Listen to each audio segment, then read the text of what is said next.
how can you teach me how to meditate when our faiths don't align? And in the Buddhist philosophy and within the meditation practice, what the aim is to support and enhance the faith that you already have, not Mm. change it. Yeah. The faith in yourself, within God, the universe, wherever that faith lands, that it enhances it and opens up your heart a little bit to embrace even the more beautiful practices of faith and belief.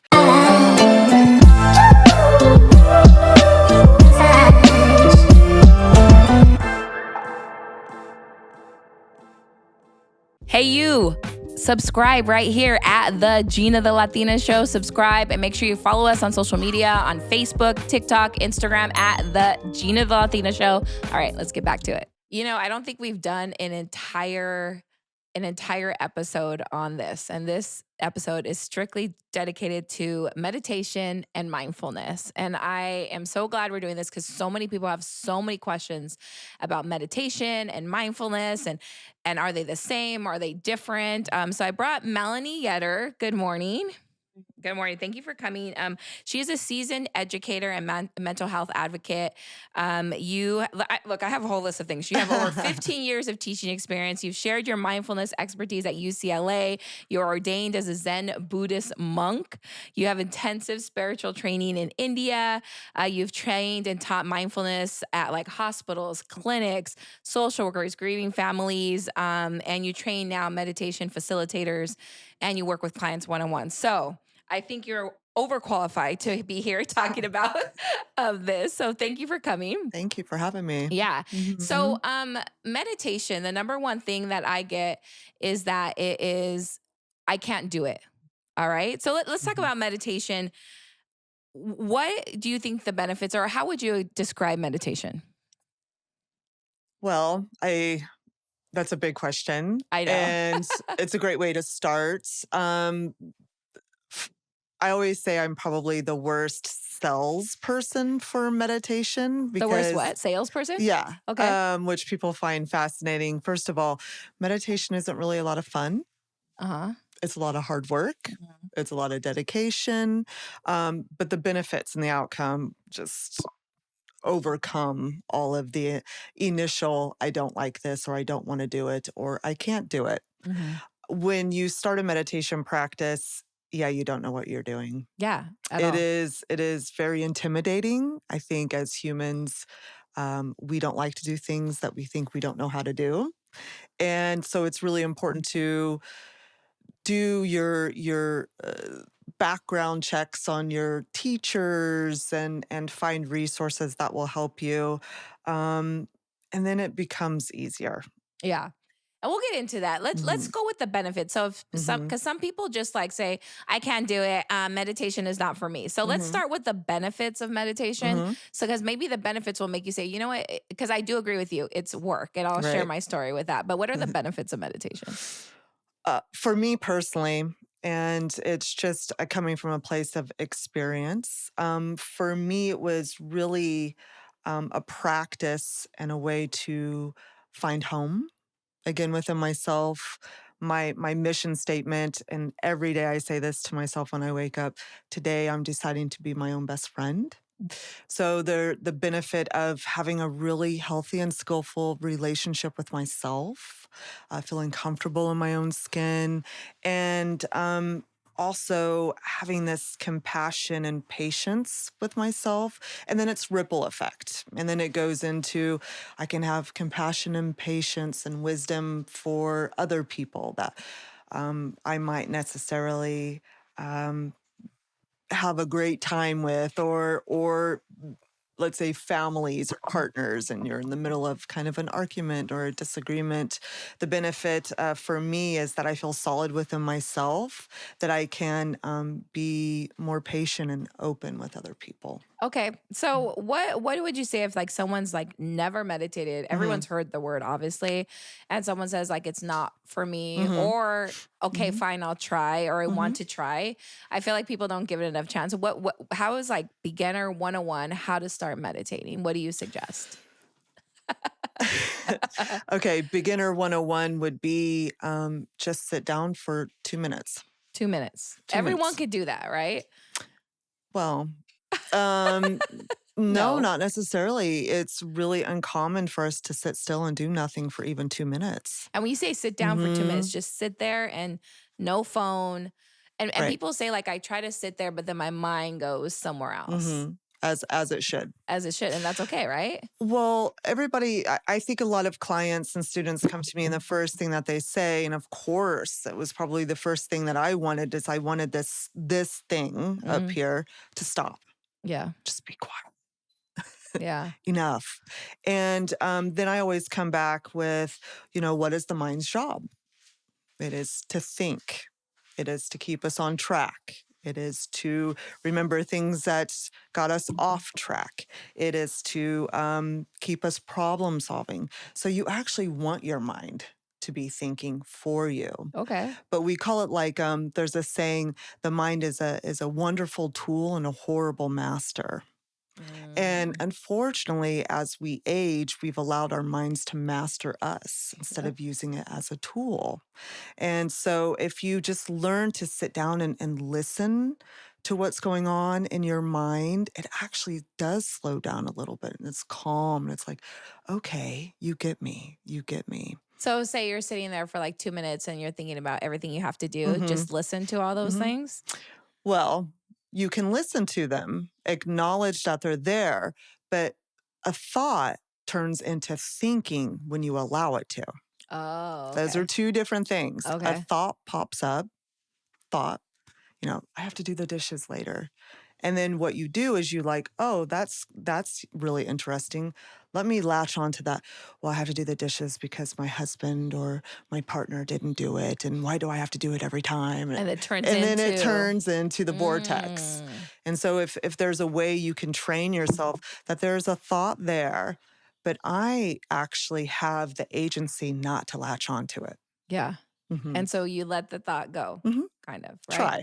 I want Yeah. to share my thing with meditation. So, Mhm. and I want to get into like, it is hard work, just like everything else. Like, it's not, people, I think they give up because they're like, oh, I sit here and like nothing happens. I don't get this great feeling. So I always heard about like all these, when you like some of my friends, oh, when I would get into meditation, you just get all these like messages and things like that. So I was always looking for that. But it took 2 years of doing meditating every day to get into a different brainwave. I feel like the alpha theta brainwave, because but I just kept doing it. Like every day it was like 5 minutes, 2 minutes, 10 minutes, whatever. I would just sit there through the guide, even if I didn't feel whatever everybody was. But when it happened, I was so clear, and I was like, oh, that's what everybody is talking about. And the second I was able to drop into that brainwave, now it's really easy for me to do, right? But it was worth meditating or trying to meditate for 2 years to get to that state for me. So when you say it's work, what do you mean by work? Is that what you mean, like just keep doing it, or what? Yeah, well, this is why we call it meditation practice. Okay. It will be a lifelong practice. It's Yes. really something that I hope, as far as an educator and a teacher, that you do really bring it into your life and make it a lifelong practice.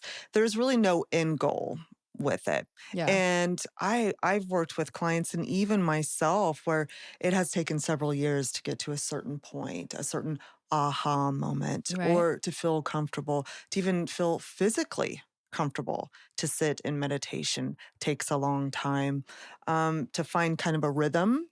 And that's the one thing that is beautiful about meditation, is that it's not a one size fits all. So it could have taken you 2 years just to find that one perfect, like, oh, I'm going to breathe like this. I'm going to sit like Yeah. this. My environment is this way. It's this certain time of day, a certain time of month. So it just clicked for you. But it took you that long to get to that point to figure that find out. what worked for you. Yeah. So you're saying that there's different things that work for everybody then? Absolutely. Yeah, and you have to find that. Sometimes it's for some people it's in the morning, some people it's not. Sometimes for 2 minutes, an hour, whatever it is, right? You just find what works for you. Yeah, and that takes it takes a lot of trial and error. Yeah. I'll kind of tell you a story of my beginning of my meditation path or career. I went to India, and I was going over there to train. And of course, I'm thinking to myself, oh, I'm going to the Mecca. Yeah. India. Oh, Yeah. I'm going to be this rock star meditator. Yeah, that's what you feel It's, like. and I was like, I'm going to go over there. My life's going to change. I'm going to get this training. It's going to be amazing. But what I had not taken into consideration is that I was bringing Melanie with me. Mm. She came. Yeah. Oh boy. So what happened? It took about 3 months in of 7 days a week, 2 times a day, for hours at a time, for it to kind of like, okay, I'm gonna do this. I'm not gonna fight you anymore. Let's just open up to what this is gonna be. And is this when you were ordained as a Buddhist monk? I was ordained when I got back to the States. When you got back to the States. So tell me about India. Can we talk about that a little Sure, bit? So how long absolutely. were you there and what did you do? Because this sounds intense. I was there for 6 months. 6 months. And so I lived with a teacher in Mysore, India. I had practiced yoga before I went there, and I was like, I just had this really blessed opportunity to go over there and train and just be in this intensive environment where I had really never traveled abroad like that before. And I remember I got off of the plane, and because I went there by myself, and you get in at 3 o'clock in the morning, and I was so shocked. I was like, it's one of those things, you want to do something, and then when you're doing it, you're like, oh shit. Like, what did I just do? Yeah. What did I You're sign like, up for? oh my gosh, I'm here. And so I got really scared. And then I took a moment. I was like, okay, Mel, I'm going to give you 10 minutes. Go over there in the corner. Let's cry it out. Let's cry it out. Like, what decision did I just make? Yeah. And, okay. and so I gave myself a moment, went, cried it out, and hit the ground running. And when I got there, it was a culture shock, and it was beautiful and extraordinarily hard. And I learned so much about myself. But what I really walked away with was I was like, wow, I really do have a lot of resilience. You do. A lot of, like, as humans, we have so much resilience, and we just don't ever acknowledge it or sometimes recognize it. And I was like, I did that. Yeah. Yeah. So wait, what were you doing like time wise? I'm just curious, Yeah. more curious. Like Yeah. this is interesting. So we would wake up at 5 a.m. every morning and go down to, it was a 3-story, it was called a shala. Shala is a school.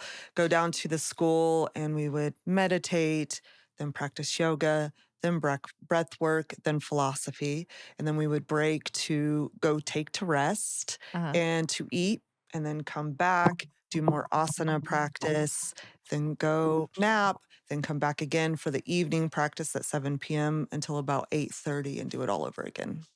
7 days a week. Mm-hmm. Wow. And for how long? 6 months. 6 months. Yeah. Wow. Yeah. So then, okay, so you go through this amazing experience, right? I would assume in in India, and then you come back here. And is it like a culture shock to come back here too? And how do you, I guess, use that here or adjust here?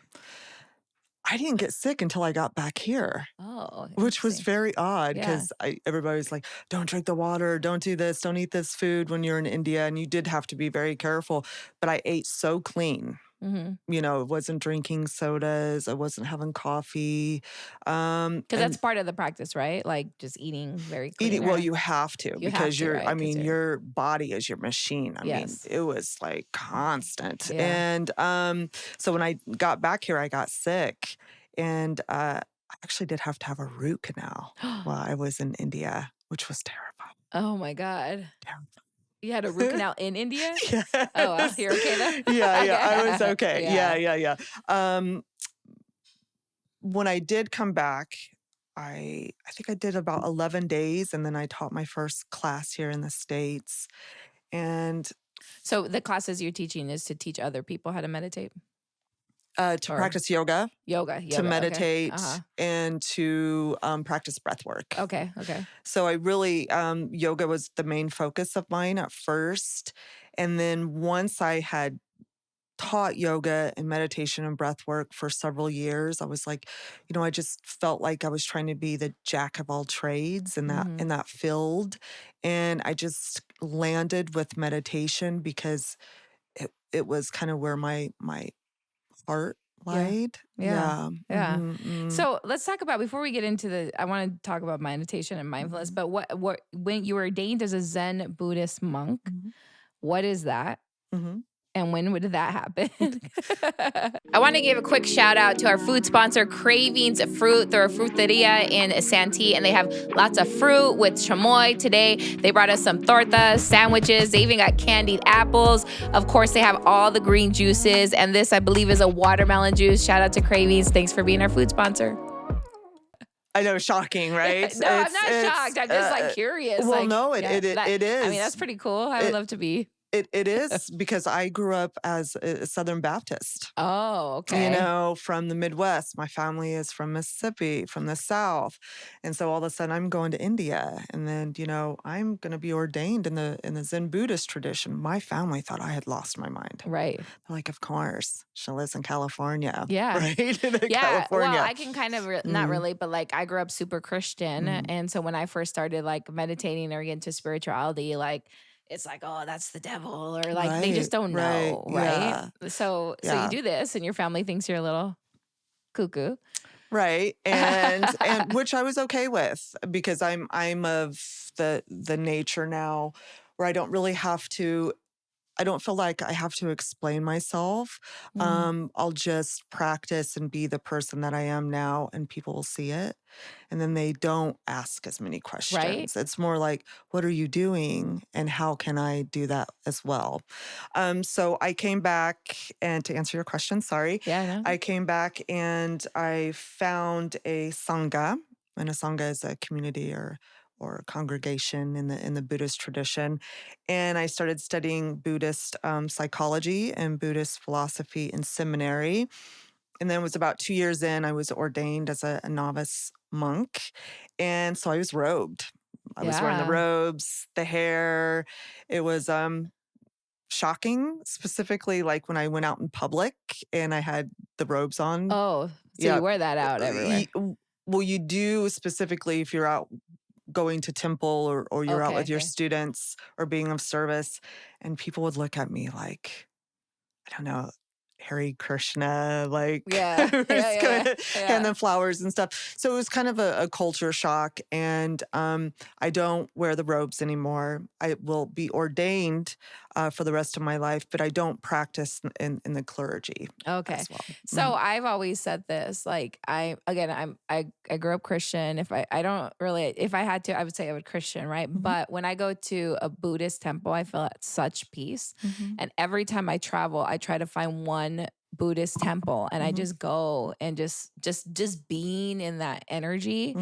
I mean, I would highly suggest it. And most of the temples, you can like just look on their website. You can just like walk in. They welcome you as long as you respect the space. And it's one of the most like spiritual. Like I can't even explain how it feels in a Buddhist temple, but I feel called to them. Now I don't know if I'll go to the extreme of being ordained and all that, but like you do feel that. Like I feel like some kind of connection to that. So I try to like visit different temples wherever I'm at.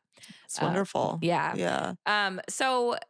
So I want to talk a little bit now about mindfulness, because a lot of people think meditation and mindfulness is the same. And it's hard to understand the difference, okay? Because you teach mindfulness too. So what exactly is mindfulness? Well, mindfulness in the Buddhist tradition is part of the Eightfold Path. And so in the Buddhist tradition, there's the Four Noble Truths, which is kind of like if you go to the doctors and you say, I'm suffering, there's something wrong with me. And the doctor says, okay, here's what's wrong with you. And here's how we can fix it. And so the Eightfold Path is kind of the prescription to not end your suffering, but to be comfortable in the suffering and to understand it and make wise decisions and be compassionate within that suffering. And mindfulness is a part of that eightfold path. Now, in the secular world, which is really what I found is more my calling as far as like in the academic world and working with clients, the secular world, mindfulness has really taken off. I mean, I think we've all heard it at this Yes. point. You go Yeah. into the grocery store, it's all over the newsstands. And so mindfulness is the new Zen. Right. Yeah, Do you right. remember back in the day, you used to be like, oh, Zen. she's so Zen. zen, so Yes. zen. Yeah. Look at my Zen garden. Yes. And now Now it's like, you're so mindful. Yes. Let's be mindful. Yes. I practice mindfulness. Yeah. Which is I think a great way to also talk about mental health and mindfulness is a practice of paying attention to what's going on with you internally and then externally without trying to change or fix it. Just recognizing what's happening at any given moment. So then you do have agency to make choice. So are you saying, like, for example, like if you're in the morning and you're rush, stopping and recognizing that you're rush, Absolutely. and stopping, or just like taking a second, right? That's perfect. Okay. What a great way to explain it. Okay. Yeah, just, those feelings where you're like, you're 2 steps ahead of yourself and you're like, I'm just feeling very agitated. I'm going to snap. I'm feeling like anger is kind of coming on a little bit. There's that moment with mindfulness. You're like, I'm angry right now. Yeah. I'm triggered. I'm probably going to make a decision that I'm going to regret later. So I'm going to pause. Just going to, we call it the great pause. It's that moment between being either reactive or responsive. Which do you want to be?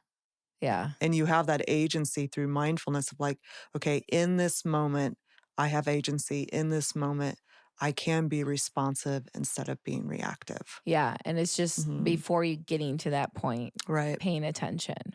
Which sounds, when you talk about it, it's like, whew, that's easy. That's easy, right? It's the hardest thing ever. It is hardest. And I would encourage next time you're going through, I mean, for me, why I gave that example is because that's how I was, I think like 2 days ago. I was like, go. And then I just stopped and said, no, just let's stop. And I shared this before, but I said, let's just be grateful right now for everything. And, and it did calm me down. And I was like, whatever's going to happen, it's going to happen, Right. But it is hard to, with so many times, especially when we get in our busy days, we forget to stop and be mindful. Right. And you said something, you were like, when I was calm, I was going to let what happened happen. And that's so beautiful because when you're calm, no matter what happens, you're able to be with it. To whereas if you're agitated and kind of like blocked off in some sort of way, when something happens, how do you normally react to it? Yeah. So the calm is that there's a saying that if you're on a boat and there's 30 people on there that are upset and agitated, like, because it's mirroring neurons. If you're agitated, I'm going to start to get agitated as well. Yeah. If you're calm, I'm going to be calm as well. And they say it takes one person in that boat just to be like, yeah. And then everybody else will start. Okay. But slowly it also, but surely. Yeah. And on the flip side, if you were the other one, right, you can make everybody chaotic too, right? Very much so. It's like, have you ever noticed maybe you're sitting in a meeting and someone walks in and you look at them and you know it just by their body language, shoulders are up, they're tense, and you're like, uh-oh. And then all of a sudden your nervous system's like, what's wrong? They're coming in hot. What's wrong? Yeah. What's wrong? And then everybody else starts to do that. And then there's this like energy, this charge in the room that changes the whole dynamic. So say you're in that situation, but you're the mindful person. Can you explain like what mindfulness would do in that situation? So someone's coming in hot and then you recognize that. And then what? Like, would you say like your actions can affect other people, like Mhm. can switch it or what? Or what do we do?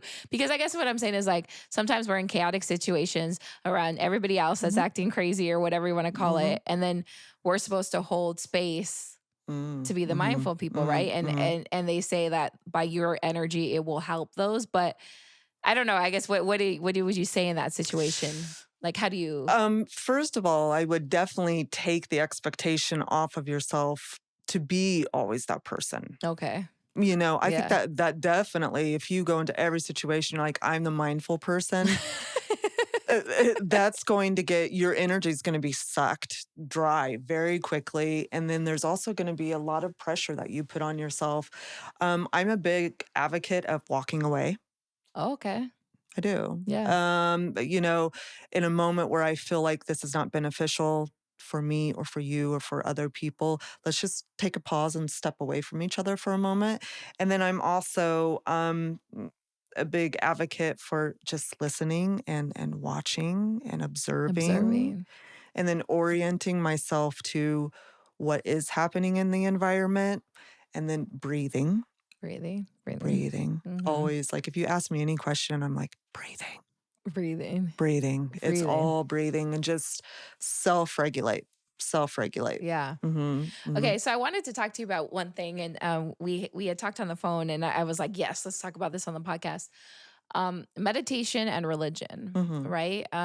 And so I grew up in a very Christian home, mhm, and meditation was just I don't know. I just like my mom always when I first got into this, and mom, I love you. I know you watch, but she was kind of like weary of the word meditation mhm. until one time we went to church, and our pastor said that he meditated, and I looked at her and I was like, and so once he said that it was okay, Uh-huh. then Then it all was this was okay. good, Yeah, right? yeah. But I know there's other religions that are even more extreme. Mhm, Like what do you have to? I know we've talked about this a little mhm, bit, but mhm. hey, you, if you're watching this, subscribe. I know you're watching because we have the analytics, and a lot of people that watch us are not actually subscribed to our YouTube channel. So subscribe and like at the Geena the Latina Show on YouTube, on Instagram, Facebook, TikTok at the Geena the Latina Show. Let's get back to the show. So meditation and religion. Right. What are your feelings on that? Mhm, mhm. Buddhism is really considered a philosophy. So I would say that I am Buddhist. I'm a Buddhist philosophy practitioner. I am a meditation practitioner. And when someone comes to me and say they are Christian, and I say, well, you're Buddhist, how does that align? How can you teach me how to meditate when our faiths don't align? And in the Buddhist philosophy and within the meditation practice, what the aim is to support and enhance the faith that you already have, not Mm. change it. Yeah. The faith in yourself, within God, the universe, wherever that faith lands, that it enhances it and opens up your heart a little bit to embrace even the more beautiful practices of faith and belief. Yeah. So what you're saying is like, because I don't know a lot about Mhm, Buddhism. I've just felt drawn to it like spiritually, but I don't really know a lot. mhm, So what you're saying is like through your practice, like you're enhancing, like if you're a Catholic, Christian, mhm, Presbyterian, Lutheran, whatever you are, mhm, mhm. meditation just helps that belief. Absolutely. And meditation is really being marketed now as a mental health practice, Yeah. for better mental health, and I'll kind of touch on that with you a little bit about trauma and meditation and meditating through the trauma lens, but it's really being marketed to us as a secular practice. So when I'm teaching meditation or mindfulness at UCLA, I'm not talking about the Buddhist practice. I'm not talking about the Buddha or Buddhism. I'm talking about nervous system regulation, um, mind, relational mindfulness. It's all really psychological. Mm-hmm. And so that aspect is taken out. But I came to this practice through the Buddhist. Buddhist lens. So why do you think religious people like are afraid of meditation or Mhm. Buddhism or whatever? Why do you think other faiths are a little bit afraid or just kind of like Mm. don't even? Because I remember, like, for me, I grew up super, super Christian. So even to this point, like, sometimes I'm like, yeah, I love going to the Buddhist temple. I look at my mom, I'm like, oh my gosh, she can get mad at me for saying that, you know? And Mhm, she mhm. hasn't, but, or I don't know, maybe she hasn't said anything, but like, why do you think that is? I think because when you have faith and it's so dear to you, we hold on to it. You Mm, know, it's like and to go outside of that faith or belief is very scary, because we have invested so much of our heart into our faith that it's almost like if you're with a partner or with your children, you invest so much, you're not going to go outside of that relationship. mm, You know, you're going to be within that comfort, within that love, within that um, um, wanting to be next to God or your faith. And then when someone else comes in and they say, "Oh, I practice Buddhism," and the first thing I get, always the first question is, "Oh, you don't believe in God, right?" yeah. And what's your answer to that question? Oh, that's not true. Yeah. You know, that's not true. I believe in God in a different way, you Yeah. know, and I think now it's definitely different now than even 5, 10, 15, 20 years ago. People are more open now because mindfulness has become so mainstream and because Buddhism is really it's a philosophy. And Mhm. so I'm not asking you to change religions. I'm saying if you practice this or if you sit down and close your eyes and be quiet for a couple of minutes, your prayer might be heard in your heart louder. Mhm. Um, it, Yeah. And I've always mhm, said this, and it's just my personal belief. I feel like you know, everyone has different religions. Some people don't have religions. But for me, I feel like everyone's talking about some kind of higher power in their mhm, own way. And we're all talking about the same thing, just going about it in different ways, mhm, right? mhm, And so for me, I say God, and I would maybe say Christian, you know, but like I don't think that's any different than like or better or worse than what you believe and what someone else's believe, because we're all getting to this higher source, God, universe, whatever it is you call. Um, for me, I want to get like talk to him or talk to her as like as easily as possible and be able to receive it. right, right, Right. And I right, think people get too stuck into like, well, that's not the way we were taught. And that's not the way we're taught. And like that, and in my opinion, we don't really know, but what I do know is that there's something else out there right. or us. Like there's a higher power that is helping us. And once we tune in, it will change our lives, because I just know that from experience for Right. me, right? Well, I think it goes back to the very beginning when we talked about meditation and starting the practice, how people don't feel comfortable with the unknowing. Mhm, And so when you have faith and belief and you have a practice, your Christianity, and you've been immersed in that faith for so long, to even like look or peek into something else can be terrifying. mhm. And that's okay. And that's okay. That's okay. Yeah.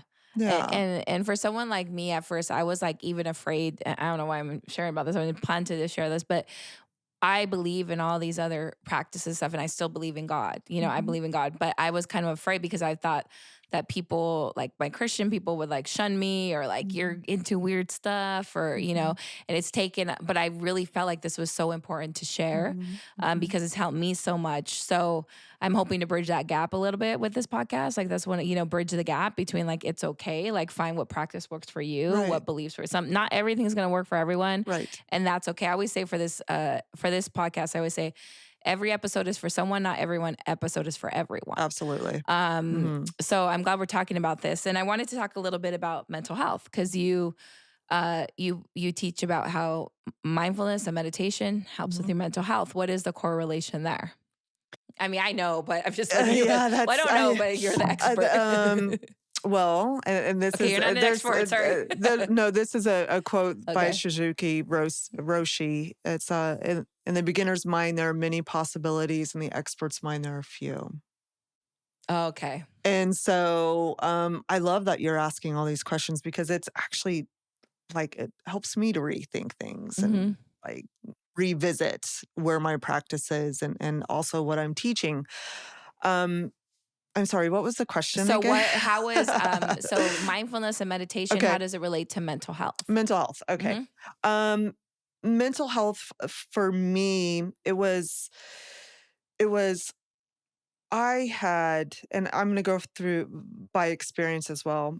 I had been such a,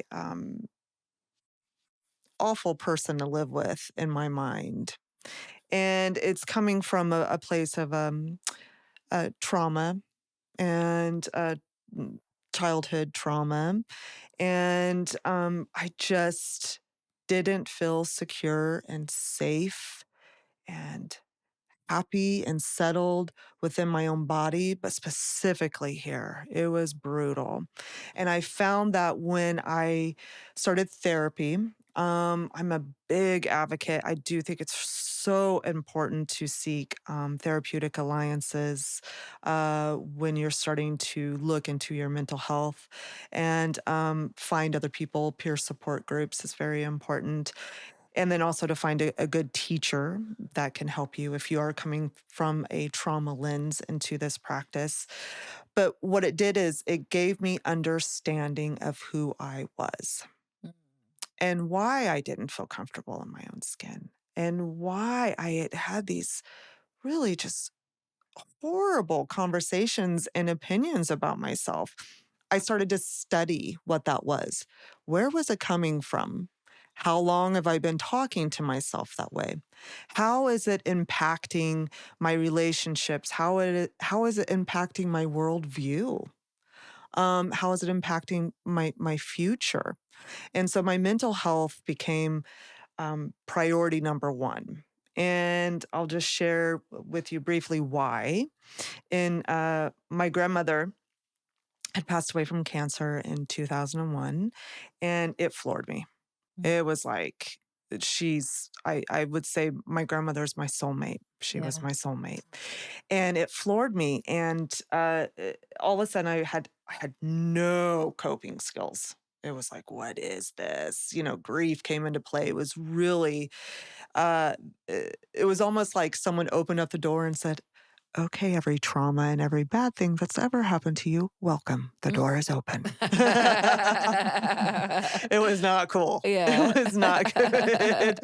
And so I think I laid in bed for about a year. Yeah. It was brutal. And was on every kind of antidepressant, sleeping pill, wake up pill. I was a walking zombie. And there was a moment where I just knew.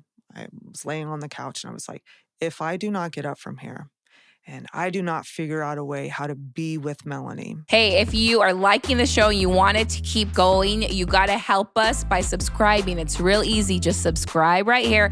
Also, comment. I don't care if you hate it. You can comment that you hate it. Comment that you love the show. We just need your engagement to keep it going. Also, if you're on social media, follow us on Facebook, TikTok, Instagram at the Geena the Latina Show. All right, let's get back to it. How to work through this. I'm going to die. There was no if, and, or buts about it. And so for me, it was like that moment of my mental health is so important that I'm willing to try new things. And so that's when I went to my first yoga class. And I love it when yoga teachers are like, or anybody who practices yoga, they're like, oh my gosh, it was so amazing. I loved yoga so much. The first time I tried it, I was hooked. And I was Yeah. like, what? That was not my experience. Mine too. So I have been practicing hot yoga. I do hot yoga for like 8 years, and I love it. But everyone's like, "How can you do it?" But my first time, Mm, I mean, I was yeah. like, what did I just Right. do? But there was Right. still something that brought me Yes. back and Mhm. kept going and going. Mhm. And now Mhm. I like fiend for it. Like if Right. there's like a few days I don't have it, I'm like, oh my God, I need Yeah. to go. Right. But it Absolutely. wasn't easy the No, it first was not time because I easy. felt like I was like, I sucked. I was going to Yeah. die in there. Like, what Yes. is going on? Right, right. I Right. was looking around. I was like, "Oh, everybody's looking at me, and this is terrible." But Yeah. what had happened is I was like, "Oh, that was so brutal and so hard. I have to go back." Yeah. Right. Right? And Right. then it was really about, for me, being around other people. That was the game changer. And I found community within that. And there was this acceptance of like, hey, I'm not doing well. I'm really not doing well. Yeah. And if you can just sit next to me and if we can practice together and if we can breathe together, that would be so helpful. And so I found this shift in my mental health. At first, there was a lot of spiritual bypassing, though, I will have to say. What do you mean by that? Spiritual bypassing is when you go into like a yoga class or a meditation community, and instead of starting to work and look on the core things that are happening to you, you're like, oh, but I'm so spiritual. Oh, like fake? Not fake, because there's something to be said about trying. Oh, okay. Surface, Trying maybe? surface. Okay, surface. Okay. Because it's easy to get away with, Yeah, look at there's my a Lululemon pants, there's a lot and of so spiritual bypass. I there see is a that. lot. There is a I didn't lot. know that was a word, but I see that a lot, Yes, right? there is a lot. And for me, when I see that, because I've also experienced it and I still experience it to this day, I recognize it when it's happening. So when I see someone and they're doing that, I'm always like, okay, you haven't worked on the core yet. Yeah. Yeah. You've worked on the behavior of what has happened to you and how you are and who you are in the world, but you haven't really worked on the core. And when you start to work on the core, that's when it gets complicated. Yeah. Mhm. Complicated, but great. Complicated, but so Like, well worth it because yes. I make this, I don't know if it's a joke, but there's one person I will never be able to leave or move away from or divorce or stop talking to or ghost, and it's me. Yeah, yourself. So, I mean, there might as well be a moment when you're like, hey, let's go along to get along here. Yeah. I And love me. I like I me. love me. I Yeah. love, I'm comfortable with oh, me. I take her out to coffee, to the movies, to Sephora, to all kinds of places. And there's times when I do want to get away from her. Yeah. And that's when I read a book or I watch Netflix or, I Yeah. do other things. But now I just have this really deep understanding of who I am. And so mental health, the thing with mental health is first having wisdom, because if you have wisdom of who you are, what you've been through, what you want to attain, then there's compassion in that journey. There's compassion for what you've been through. And then there's a way, a path Mhm. forward. If there's no wisdom, Yeah. it's like walking in the dark. Yeah. And I feel like with mental health, if you're not, you can just go down a deep hole real Oh quick, yeah. Oh yeah. And so I think what she's saying is that mindfulness and meditation can help you bring you out of that hole and really come to who you are. It can, but there is, and this is what I really wanted to Okay. hit on, Yeah. is a lot of people, because of how it is marketed, do assume that it is going to be something that is going to help them so much it's going to change their life. We practice meditation and mindfulness as an intervention. It is just a small part of the puzzle. But also too, it really depends on what trauma lens you're coming from. Yeah. I've had clients come to me and they're, grieving or something really traumatic is happening to them. They have PTSD and their therapist will send them to me. And my first question is, has your therapist been trained in mindfulness and meditation? No. And then so I'll assess them. And then according to how they are as far as triggering, where they're at in their therapeutic journey, sometimes I'll tell them no. It is not right. It is not the right time for them to sit down, to be quiet, and to go inward because there's no safety there yet. Okay. So that's why in mindfulness, what we do is we practice, we call them like anchors, safety nets for us to orient ourselves when we're starting to get triggered or when a traumatic event is coming up and we're feeling unsafe, that we have a breathing technique to go to, Yeah. that we can open up our eyes and we do sensory awareness and look around the room and ground ourselves, or that we know to call someone, that we have these tools that can help guide us and kind of like pull us out when it gets too deep. Yeah. But there's a lot of training that goes into that. Yeah. Yeah. Speaking of training, so Mhm. as we wrap up, if someone would want to like Mhm. learn from you more, or Mhm. do you have, are you, I know you're based in LA area, but do you have Mhm. online classes or they have to I go up there? It's not too far from San Diego, but we have people everywhere watching Yeah. this all over the world. Yay. Hi. That's amazing. Um, I do offer one-on-one. I do a lot of counseling, one-on-one, and that's on Zoom. And then MelanieYetter.com, right? MelanieYetter.com. Uh-huh. And then I do train facilitators. I do have a training course coming up at Empower in Claremont, California.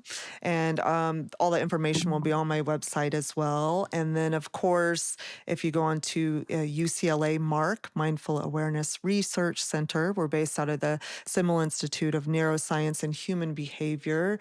We have a free app and we Oh, have cool. meditation classes you can drop into that are free as well on Zoom. Oh, I cool. just taught at the Hammer Museum, and that was beautiful. And so the Hammer also live streams a meditation class every Okay. Thursday. So yeah, So there's there's all ways to kinds connect of. with you at Mm-hmm. MelanieYetter.com or Yeah. on Instagram at Mm-hmm. Melanie Yetter. Yes. Well, thank Mm-hmm. you so much for sharing Thank your you. wisdom and knowledge, and we Uh-huh. appreciate you coming on I the show. appreciate you so Thank you. much. Thank you.